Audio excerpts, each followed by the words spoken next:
In this video, we'll take a look at how to deal with a vector dataset in which the coordinate system is unknown. This is extremely frustrating. An unknown coordinate system can be the result of the coordinate system being accidentally deleted, never defined in the first place, or perhaps lost during data conversion, such as moving from CAD to GIS. Let's begin in ArcGIS.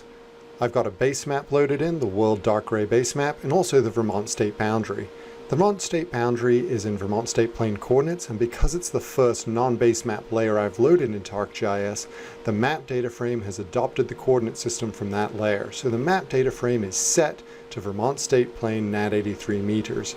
This means that any layer that's added into this map document, if it has a defined coordinate system, will be automatically reprojected on the fly to Vermont state plane. If it doesn't have a coordinate system, ArcGIS will have no idea how to plot it out. Now I'm going to go into ArcCatalog and add an open space layer.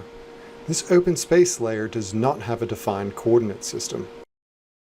As a result, when it's added to ArcGIS, all ArcGIS can do is assume it's in the same coordinate system as the data frame, which is Vermont state plane.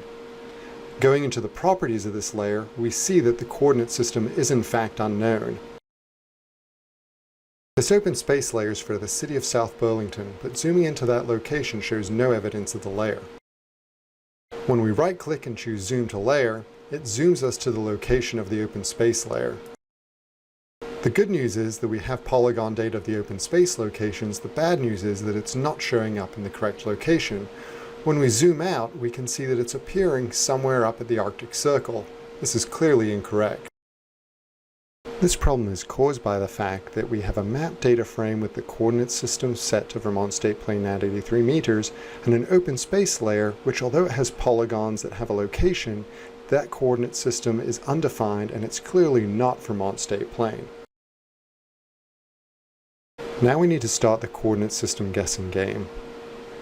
The way this works is we're going to continually change the coordinate system in the data frame until the open space layer lines up in the correct location. Guessing the correct coordinate system can be really difficult because there's thousands of possible options. Guessing the coordinate system can be really intimidating because there's thousands to choose from. Fortunately for me, someone told me that the open space layer is in the UTM coordinate system. That's not enough information by itself, but it certainly narrows things down because Vermont crosses only 2 UTM zones. I first tried UTM zone 19, but we can see when I set the coordinate system for the data frame, the open space layer is still not in the correct location. Given that 19 didn't work, I'm going to give zone 18 a try now. So I'm going to go back in and adjust the coordinate system of my map data frame. Once I set the coordinate system to UTM zone 18 and click OK, we see that the open space layer appears where it should in South Burlington.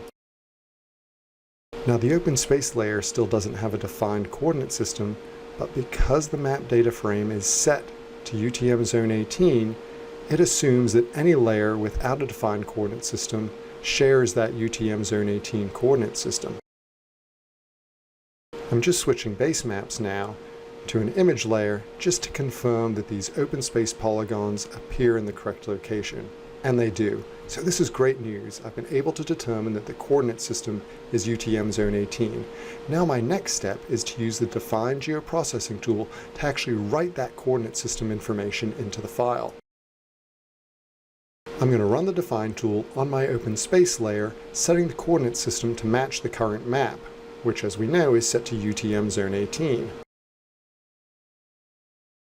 Because my open space layer now has a defined coordinate system, I can change the coordinate system of my map data frame back to Vermont state plane nat 83 meters, and my open space layer will still appear in the correct location. That's because ArcGIS is projecting it on the fly, which is to say it's temporarily transforming the coordinate system from UTM to state plane for display purposes. Now I can use the project tool to actually transform the coordinate system from UTM zone 18 to state plane to create a new open space layer that is projected to the Vermont state plane coordinate system.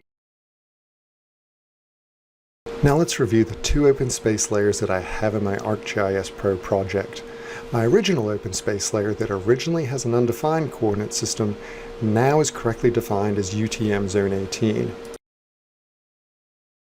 After I defined the coordinate system to UTM Zone 18 for the original open space layer, I then used the project tool to create a new layer in which the open space polygons were transformed to the Vermont State Plane Natity 3 coordinate system. I did this final step because the Vermont State Plane coordinate system is the standard for mapping in Vermont, allowing me to do the most accurate measurements and easily integrate it with other geospatial datasets.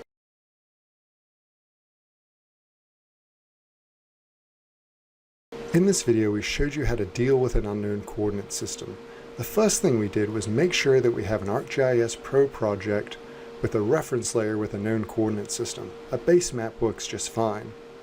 Then we continually changed the coordinate system of the map data frame until our unknown layer appeared in the correct location. After it showed up in the correct location, we used the define tool to define it to the coordinate system we determined it to be in. Finally, and as an optional step, we projected it to a new coordinate system to allow us to make more accurate measurements and integrate it with other data.